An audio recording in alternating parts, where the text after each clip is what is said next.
Welcome to CelebTide. That I do not film my videos with filters. All right, folks, I'm going to prove to you that Michaela does film her videos with filters and that she lied. Feast your eyes. Oh, this is a filter. That's the name of it. And for my next act, I will review another Hocus Pocus. Leave a like, leave a comment. Oh, another filter. You can see right here. You can even try the effect, girl. So that is a filter. She's throwing it up there. Before we dive in, don't forget to subscribe and hit the notification bell so you never miss an update. This week, one name has completely taken over social media conversations again, and not for the usual reasons. What started as casual chatter quickly turned into a full-blown debate, and now, everyone seems to have an opinion. Usually, when her name trends, it's about viral product reviews, bold makeup looks, or those over-the-top shopping moments that grab attention instantly. But this time, the spotlight shifted in a different direction. The conversation is no longer just about content, it's about perception. It all began when viewers started comparing her online appearance to clips from public events. Side-by-side images began circulating everywhere, showing what people claimed were noticeable differences. And just like that, the internet did what it does best: zoom in, analyze, and react. Now here's where things get complicated. A lot of people were quick to criticize, pointing fingers and questioning authenticity. But at the same time, others stepped in, saying this isn't as shocking as it's being made out to be. For my next reveal, I cast a spell. I'm a genie, long live Jambi. Mecca lecca hi, mecca hiney ho. Your wish is granted, long live Jambi. All right, here we go, you guys. She posted this right before she went out. This was from the video. Cute little cat suit. But at the party, she was photographed. She was photographed by another influencer that posted this picture. Girl. Wow. Oh, wait, but there's more. If you act now, we'll show you more photos. Okay, so here again, what we see when she posted on TikTok and then what we see other people post at the event. Obviously, it's different. It's a dramatic difference.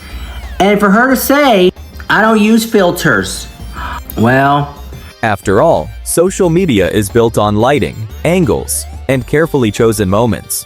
The version we see online is often the most polished one.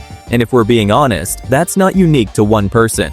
It's something almost everyone engages with, whether they admit it or not. Still, the conversation didn't stop there.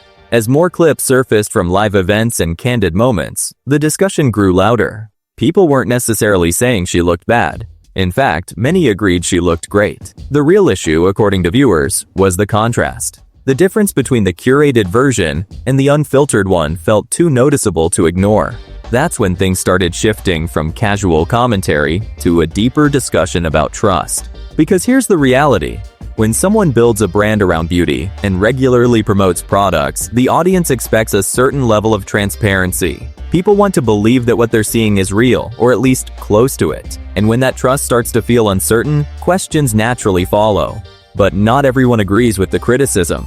Some argue that people are being overly harsh, picking apart every frame just to prove a point. They believe the internet often compares the best possible moment from one video to the worst possible frame from another. And that alone can create a misleading narrative. Others point out how powerful lighting, camera quality, and angles can be. A slight shift in any of those can completely change how someone appears on screen. So, is it really fair to judge someone based on inconsistent visuals? Then there's another layer to this conversation: pressure. Being constantly in front of millions of viewers comes with expectations. There's an unspoken standard to always look perfect. Last time I am ever going to speak on this because it is a dead-end conversation. I'm tired of my name constantly being lied on and I can never defend myself.